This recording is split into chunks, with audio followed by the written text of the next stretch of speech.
first one is ongoing globalisation and the impact that that can have. We've seen that really clearly with things like the war in Ukraine and the overspill into the energy crisis, and I think that's really given leadership teams a view of how things are connected.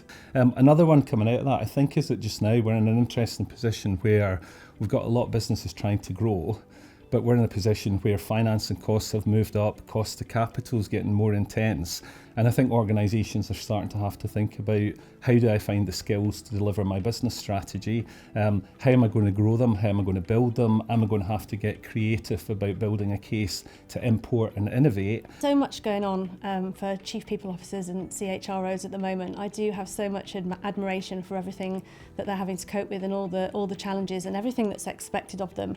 If I think back in my own career, it used to be so much more about just running the people function or thinking about the talent aspects of the business, and the role seems to be so much more all-encompassing these days, to be ahead of the next wave of technology, to understand exactly generational and workforce demographics and the war for talent, that I really think it has become like a shape-shifting role. I think what's really exciting is just everything that's coming along with this wave of generative AI and AI and machine learning. We're really just at the cusp of something massive that not many of us truly understand the magnitude of yet. So much change going on around us, and I think that the role that we have within organisations to manage the outside in and to really think about how that's going to impact our strategy, our relationships with our customers, our key stakeholders, our people, the culture and the changes that are going on in an organisation are huge,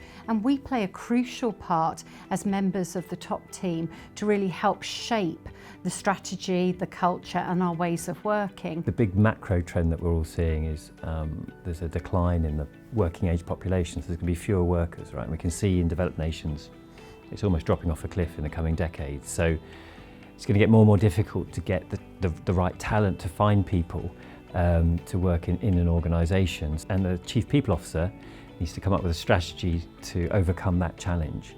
And at the same time, we've got a tsunami of technological transformation with AI and generative AI coming along, and you could say that it's coming along at just the right time, because we can use that technology to help make our employees that much more productive. So even though we have fewer workers, perhaps we'll be able to actually generate more work. So I'm most excited at the moment about actually the implications of technology and AI and how we can augment workers and how we can really supercharge HR to rise to these coming challenges.